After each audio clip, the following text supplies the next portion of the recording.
ότι αυτές οι συναντήσεις και εκείνες που κάναμε με τον Πρωθυπουργό και οι σημερινές δεν γίνονται επειδή μας συμπαθούν ή επειδή, αν θέλετε, θέλουν να μας ακούσουν στην ουσία. Γίνονται κάτω από την πίεση. Γιατί δεν νομίζουμε να άνοιγε η πόρτα του Μέγαρου Μαξίμου εάν δεν είμαστε εδώ 6-7 χιλιάδες κόσμος. Δεν θα άνοιγε, συνάδελφοι. Το παίρνουν σοβαρά υπόψη.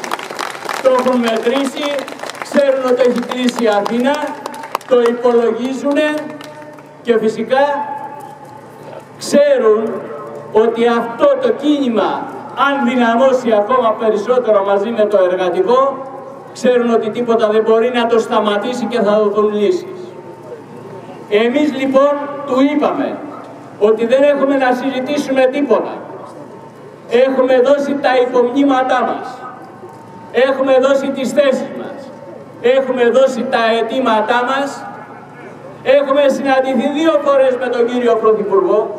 Έχουμε συναντηθεί μαζί και με τον διευθυντή του γραφείου του, ο οποίος πάλι έλειπε σήμερα. Μας διαβεβαίωσαν και οι 2 ότι θα μας δώσουν γραπτές απαντήσεις και απάντηση δεν έχουμε πάρει.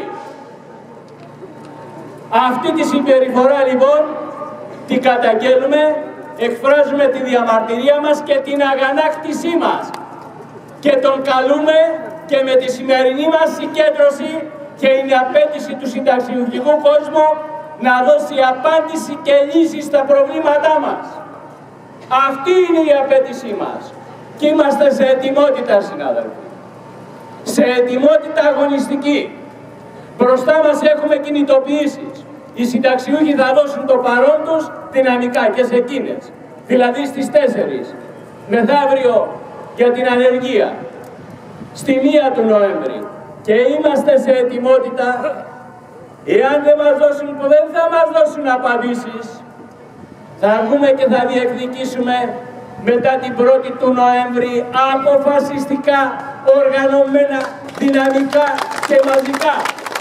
Άμεσα να μας καταβληθεί το δώρο. Άμεσα να μας καταβληθεί το δώρο.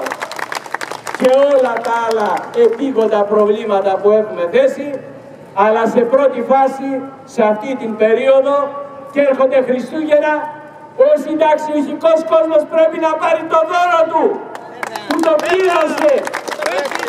Δεν είναι, συνάδελφοι, χάρισμα. Δεν είναι ότι δουλεύουν άλλοι για μας. Δεν είναι ότι υπάρχει ανεργία και τα ταμεία άδειασαν.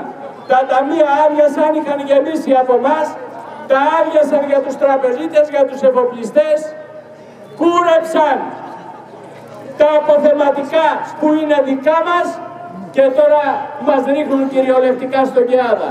Είμαστε σε ετοιμότητα. Ο καθένας που είναι εδώ θα πρέπει να μεταφέρει κλίμα αισιοδοξίας, απέτησης από αυτούς που κάθονται στους καναπέδες, από αυτούς που είναι απογοητευμένοι και που λένε ότι δεν γίνεται τίποτα. Συνάδελφοι, θα γίνει μόνο εάν κινητοποιηθούμε. Η εργατική τάξη πρέπει να γίνει τάξη αυτή καθεαυτή για τον εαυτό της. Δεν είμαστε συνδικαλιστικό κίνημα των Σαρονιών. Πάνε τα χτυπήματα στην πλάτη και τα βολέματα. Πρέπει να μιλήσει το ιερό πεζοδρόμιο. Πρέπει να μιλήσουν οι αγώνες. Αυτή είναι η μαμή της κοινωνίας και της κοινωνικής εξέλιξης. Σε αυτόν τον δρόμο λοιπόν θα τον ακολουθήσουμε με συνέπεια. Καλούμε τα σωματεία άμεσα τώρα να πάνε σε συνελεύσεις, να πάνε σε συγκεντρώσεις, να ενημερώσουν το συνταξιούχικό κόσμο, να βγάλουν ανακοινώσεις και να είμαστε σε σταθερή ετοιμότητα. Θα πάρουμε και άλλες πρωτοβουλίες, θα συζητήσουμε και για τα προβλήματα της υγείας και θα πάμε σε πανελλαδικές συσκέψεις παντού το επόμενο διάστημα να οργανώσουμε με τον καλύτερο τρόπο τους αγώνες μας. Καλή δύναμη, υγεία, ιδιαίτερα στους μεγαλύτερους συναδέλφους που είναι πάνω από 90 χρονών και έρχονται εδώ και δίνουν το παράδειγμα.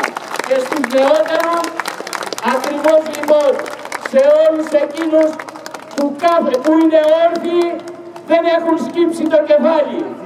Αυτή είναι η προοπτική της κοινωνίας και των αγώνων. Καλή δύναμη και υγεία. Η απάντηση θα τη δώσουμε εμείς. Και η απάντηση καλά λέει ο συνάδελφος. Θα δοθεί από εμάς.